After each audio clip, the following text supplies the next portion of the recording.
সীমান্তের পাহারায় এবার বন্দুকের নলের পরিবর্তে মোতায়েন হতে পারে প্রকৃতির সবচাইতে হিংস্র ও বিষধর রক্ষী। অনুপ্রবেশ আর চোরাচালান রুখতে ভারত বাংলাদেশ সীমান্তের নদীপথে ক্ষুধার্ত কুমির আর বিষধর সাপ ছাড়ার এক শিউরে ওঠার মতো পরিকল্পনা করছে ভারতীয় সীমান্তরক্ষী বাহিনী বিএসএফ। একদিকে ট্রানজিট ও বন্দর ব্যবহারের মতো একের পর এক সুবিধা আদায়, অন্যদিকে তিস্তার পানি ও সীমান্ত হত্যার মতো মৌলিক ইস্যুতে ভারতের উদাসীনতা। সব মিলিয়ে দুই দেশের সম্পর্কে নতুন বিতর্কের জন্ম দিচ্ছে এই অপ্রথাগত পাহারা। ভারত বাংলাদেশ সীমান্ত সুরক্ষিত করতে ১৭৫ কিলোমিটার দীর্ঘ নদীপথ ও জলাভূমিতে এমন বন্যপ্রাণী ছাড়ার এক অদ্ভুত পরিকল্পনা নিয়ে আলোচনা করছে বিএসএফ। সংবাদ মাধ্যম দ্য ফেডারেলের প্রতিবেদন অনুযায়ী বিএসএফের উচ্চ পর্যায়ের এক সাম্প্রতিক বৈঠকে এই প্রস্তাব তোলা হয়েছে। মূলত মালদহ থেকে সুন্দরবন পর্যন্ত বিস্তৃত দীর্ঘ জলসীমা দিয়ে গরু পাচার, মাদক এবং অবৈধ অনুপ্রবেশ রুখতেই এই ভয়ঙ্কর পন্থার কথা ভাবছে দিল্লি।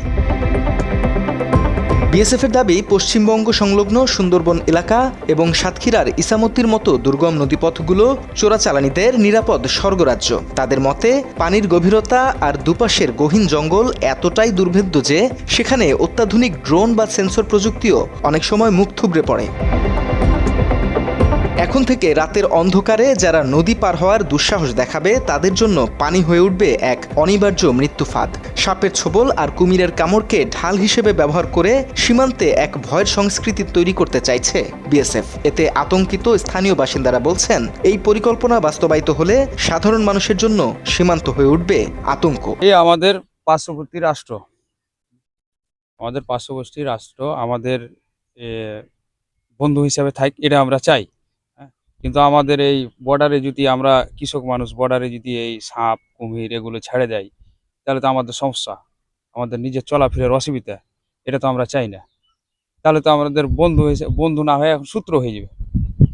শত্রু যেন না হয়, আমাদের বন্ধুই থাক পার্শ্ববর্তী রাষ্ট্র, এটা আমরা চাই। তো চাই না যে সাপ আসুক দেশে, আবার সাপ এসে আমরা কামড়াবে, আক্রমণ করবে, আমরা বেঁচে থাকবো।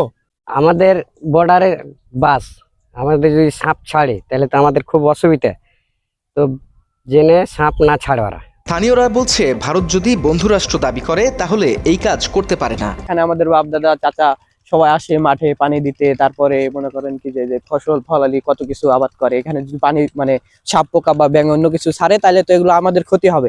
তাহলে আমাদের ইন্ডিয়া তাহলে আমাদের বন্ধু রাষ্ট্র কিভাবে হলো? তাহলে তো ওরা যদি আমাদের ক্ষতি করতে চায় তাহলে তো আমাদের বন্ধু রাষ্ট্র হলো না।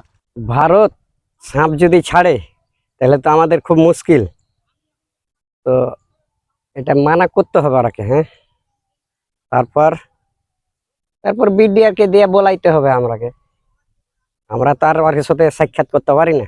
ভারতের এমন কর্মকাণ্ড ইতিহাসে নজিরবিহীন ও বিতর্কিত বলে সমালোচনা করছেন বিশ্লেষকরা। এখন যদি সীমান্তে কুমির বা সাপ ছাড়া হয়, তবে কি কেবল চোরা কারবারিরাই মারা পড়বে? সাধারণ মানুষ, এমনকি সীমান্তে ডিউটিরত বিএসএফ জওয়ানদের জীবনের ঝুঁকিও কি এতে বাড়বে না?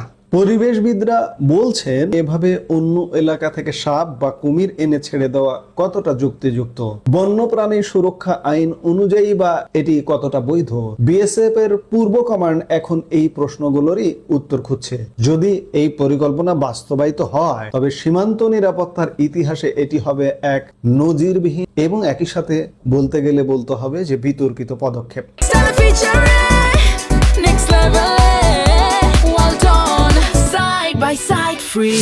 তবে এই পরিকল্পনার আড়ালে উঠে আসছে এক দীর্ঘ বঞ্চনার চিত্র। ভারত বরাবরই বাংলাদেশের কাছ থেকে ট্রানজিট কানেক্টিভিটি, সমুদ্র বন্দর ব্যবহার এবং বিদ্যুৎ করিডোরের মতো একের পর এক কৌশলগত সুবিধা আদায় করে নিয়েছে, কিন্তু বিনিময়ে বাংলাদেশের প্রাপ্তির খাতাটা এখনো প্রায় শূন্য। দশকের পর দশক পেরিয়ে গেলেও তিস্তা চুক্তির দেখা নেই। গঙ্গার পানি বন্টন কিংবা ৫৪টি অভিন্ন নদীর ন্যায্য হিস্সা আদায়ের ক্ষেত্রে ভারতের ভূমিকা বরাবরই ১৬ আনা নিজের পক্ষে। প্রতিশ্রুতি সত্ত্বেও বন্ধ হয়নি সীমান্ত হত্যা। জিরো কিলিংয়ের আশ্বাস যেন কেবলই কাগজে বুলি।